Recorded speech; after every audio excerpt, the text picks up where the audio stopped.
just never wanted, that's all I have to say. Okay, let's open it for questions. Well, I have one. Yeah. On that same theme, and came back through, who writes the bill? If things get in there that you haven't discussed, who's got the carte blanche to throw a stipulation of a ag tax or a storage tax?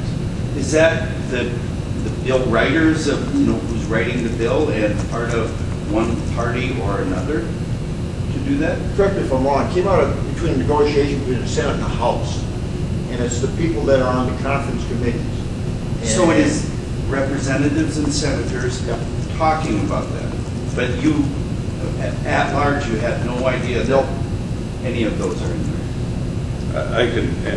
I'll give a shot at answering your question. I was on the tax conference committee, so I've seen a lot of what happened, although I wasn't at the meetings with the House leadership, Senate leadership, and the governor's office. That was just the fact. At those meetings, there was nobody from the tax committee. So it's, just so you know what happened. The farm equipment repair, or the labor on farm equipment repair, that tax, that was supposed to have been exempt. We as the committee, told the staff to write that up so that it's exempt. And in Minnesota, since we have sales tax, nothing is exempt from sales tax unless it's specifically exempted. That's just the way it works. And so in that case, our intention was to have that exempt along with car repair, the truck repair, all the other things. And we found out after it was too late, the Department of Revenue contacted us and said that farm equipment is carried in a different part of statute, and you didn't exempt it in that part of statute. And so that's how that happened. I called it a drafting error, and staff didn't like that very well, and I suppose I can't blame them because they thought they drafted what they thought was correct. And so I think that's why Governor Dayton is in such a hurry to get that fixed now. Now with the other things, I heard Jay mentioned that you had heard about some of these things, and we did hear that in the Senate Tax Committee. The House Committee never took it up. The reverse of that is we never took up gift tax, and the House did. Now, what happened in the end negotiation is when the House leadership, Senate leadership, and the governor's office got together, they decided that there'd be certain items in the House tax bill and certain items in the Senate tax bill that just would go in without negotiation in conference committee, and that's how some of that stuff gets in there. It was the higher level negotiation that made that happen. How many people are House leadership, Senate leadership? It's actually just in the Senate the majority leader, in the House the speaker, and in the governor, the governor's office. Sometimes they will bring staff. So it's 5 people? 3 actually. 3 people. Yes. Sometimes they'll bring other people with them as backup for information, but it's. So what I hear you saying is that 3 people are going over about 2 inches of a document, and there's no way that anybody could take and know what's in that document, considering you had about a day and a half to actually go through all the details.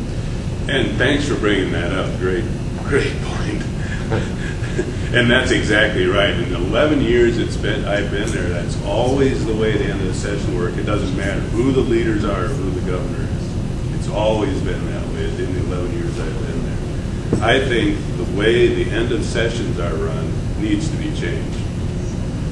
The process of getting the final bills out of the House and Senate are very open to the public. I mean, there's plenty of time, a lot of committee meetings, but after that, things start speeding up. And part of it is a time issue. We get started way too late with those negotiations. But things start speeding up, and it's a lot harder to track them.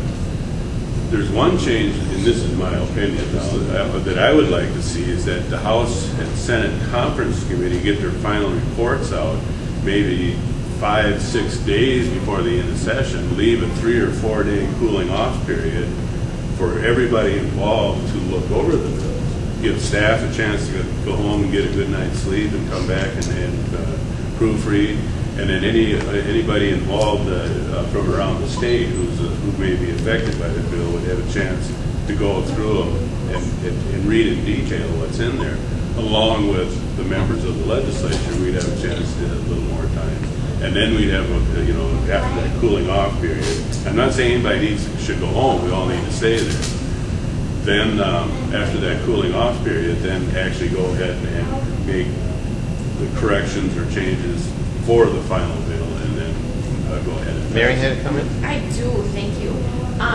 Let's not forget the power of voting no. At least on the House side, the sales tax issue was brought up on the House floor. Our party brought it to the chair, Chair Chesky, to ask her about, so indeed is the labor going to be taxed? And she said yes. We talked about how this was not good for farmers. And when that final bill comes for a vote, people have the option of voting yes for a bill or voting no for a bill. If the party in charge, the Democrats, thought this was such a bad idea at the time, they could have voted no. But they didn't, because nobody likes to buck party leadership. And so they vote yes, goes to the governor signs it, and then the public gets their opinion on how horrible this is. And now here we are wondering if it's going to be repealed in the special session, if indeed we do have a special session.